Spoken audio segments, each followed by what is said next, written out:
Kind of bleep you never knew existed. Kunwari inosente, pero boy naman pala. Rocky's Secret Files. Secret Files.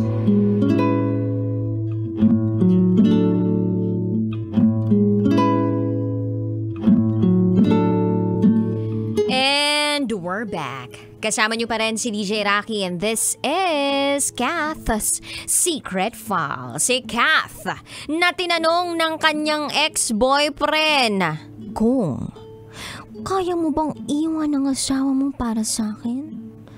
At yung ex niya na yun, meron ng asawa. Kung makapagtanong, akala mo din naman talaga, single na single. Kaya nga kung hindi nyo kayang magpaka-loyal, faithful sa mga jowaers ninyo o asawa ninyo, di sana hindi nyo na lang kinarelasyon. Gigigil nyo ako eh. Maghiwalay na dyan.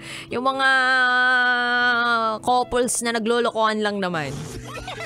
Huwag nyo na pong paabutin ng Valentine's Day. Gagastos pa kayo. Hindi naman na kailangan. Nag-uutuan lang kayo. Ay nako. Anyway, so pakinggan na po natin ngayon yung mga kabisyo nating nag-share ng kanilang mga thoughts, comments, suggestions, and violent reactions. Ito po ang sabi ni Darwin Russell. Tama lang ang ginawa mo, Kath. Hindi mo itunuloy ang maling gawain ninyo ng ex mo na si Dan. Buti na lang walang nag-video sa inyo dahil malaking iskandalo yan kapag nakita kayo ng mga asawa ninyo. True. Pero ang malupit din dito, bakit yung barkada tolerator pa ng maling gawain? Yun yung nakakapanggigil eh. Hindi barkada na tunay yan kung at kapag yung mga mali, tinotolerate, kinukonsinti pa kayo sa mga maling gawain. Ang tunay na barkada, ang tunay na kaibigan, sasamahan ka sa kalokohan mo pero hindi sa mga ganyang kamalian sa buhay na merong mga natatapakang iba. Kaya not surprised dun sa mga ibang tao na kapag naghihiwalay sila ng barkada or pag naghihiwalay sila ng jowa, parang part of it, naghihiwalay din ng barkada. Lalong-lalo na kung may involvement ng cheating. Kasi ang question dyan yung values eh. Ikaw ba, sasama ka ba sa isang tao o sa isang barkada o sa isang grupo na hindi aligned sa values na meron ka? Ma-pride na kung ma-pride na tawagin ng ibang tao. Pero, ito yung set of values na meron ka. So, dapat aligned din yung values na meron ka dun sa mga kinakasama mo. Para hindi samaan ng loob ang resulta. Or walang samaan ng loob. Anyway, eto naman ang sabi ni Bernard Laurejas. Kaya kung ikaw ang kapalit. Huwag nang makipagbalikan sa ex. Matatapos ang buhay mo, malandi rin si ate mong girl. Pumalag din sa ex, ewan ko sa iyo. Ambot sa lagaw. Charot with a rot.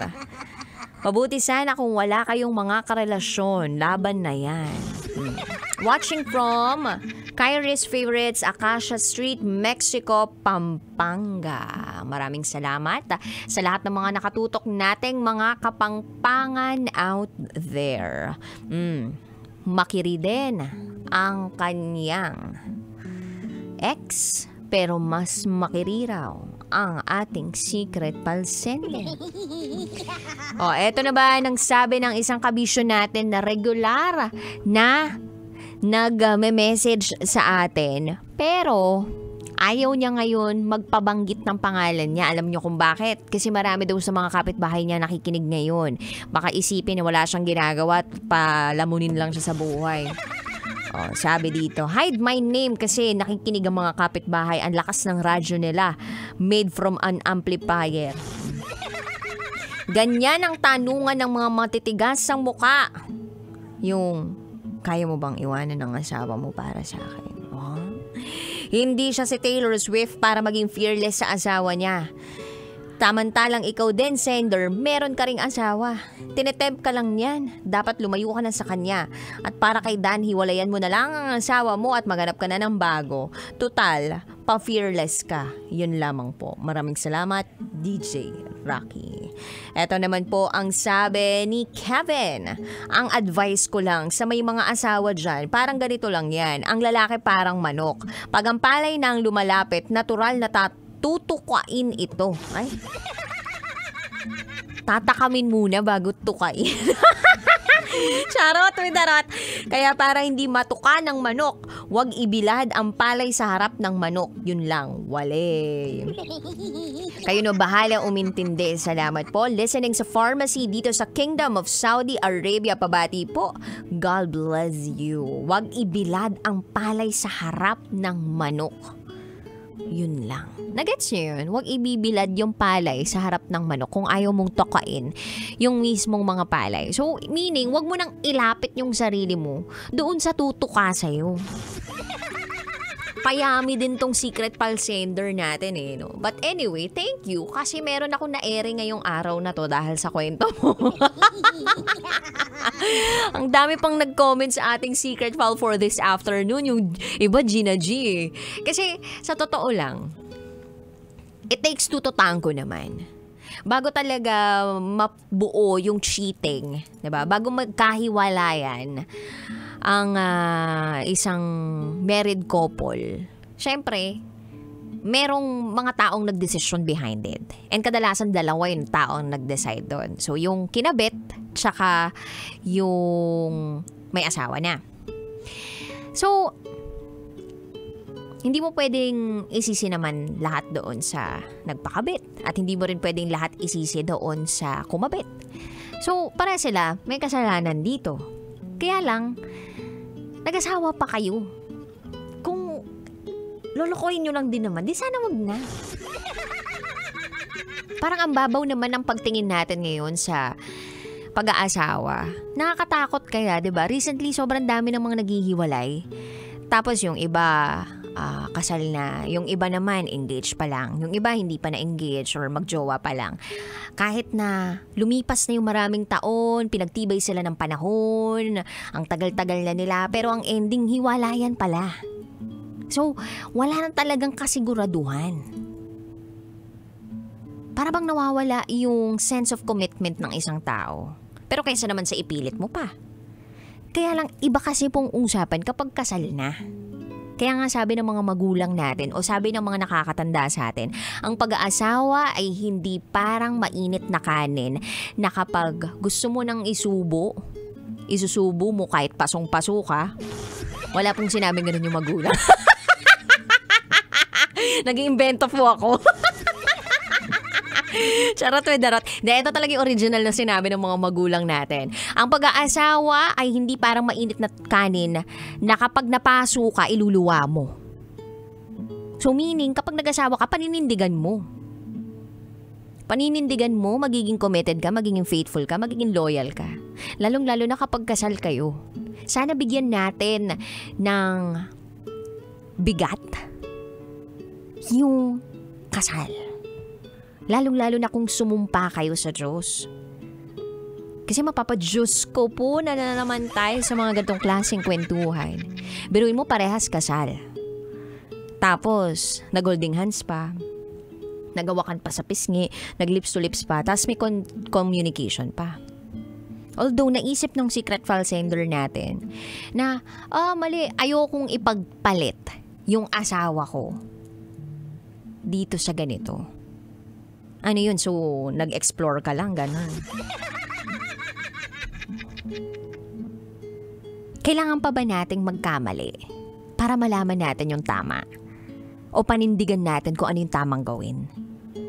Hindi naman, di ba? Hindi mo kailangang gumawa ng mali para panindigan mo yung tama. Para manindigan ka na gawin yung tama. Kailangan din ba na meron pang mawala para hindi mo gawin yung mali? Diyan papasok yung pagsisisi. Maraming nawawasak na pamilya nang dahil sa pangangaliwa. Marami ng mga tao ang natroma nang dahil sa pangangaliwa.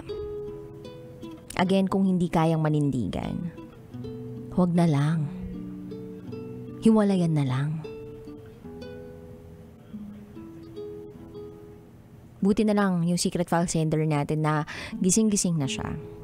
Pero sana bigyan mo ng weight o bigat yung pagpapakasal mo sa asawa mo.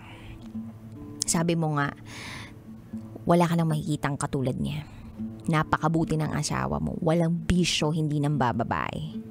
You are so blessed that you have that kind of partner in life. Pahalagahan bago pa mahuli ang lahat. At para walang kawawang bata. And if you decide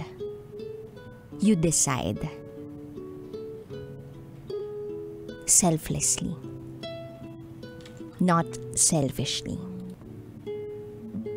Minsan kasi, pag nagde-decide tayo, sarili na lang natin yung iniisip natin. Ano bang magpapasaya sa akin? Ano yung may thrill? Ano ba yung makapagpapakilig sa akin? But when you have a family, it's a different story. You are deciding not just for yourself, but for the whole family. And you have to think of the future of your kids. Hindi pa po ako nanay, magiging nanay pa lang. Baka sabihin nyo, ay, ang pagsasabi nito, wala pa naman yata tong anak. May anak na po ako, yung aso namin. Mahal din ang gatas nun, Charot lang, with Darot. I may not be the best person to talk about this, but my family taught me a lot of things. At yung pagsasama ng nanay at tatay ko at mga tao nakapaligid sa akin, very solid. And yun yung mga taong at relasyon na nililook up ko. At marami rin akong kilala na wasak ang kanilang pamilya nang dahil pinapasok nila ang ibang tao sa buhay nila. Dahil tumikim ng iba. At kawawa ang mga bata. Anyway, sa mga kabisyo po natin out there na gustong mag-share ng kanilang secrets, share it to me, rakatera@gmail.com. I gotta say, BRB as in bathroom break. You are sa with me, DJ Raki, and you are listening here sa stasyong number 1 sa mga pet malung manggapang sa Kakalsadahan. 90.7 Love Radio. This is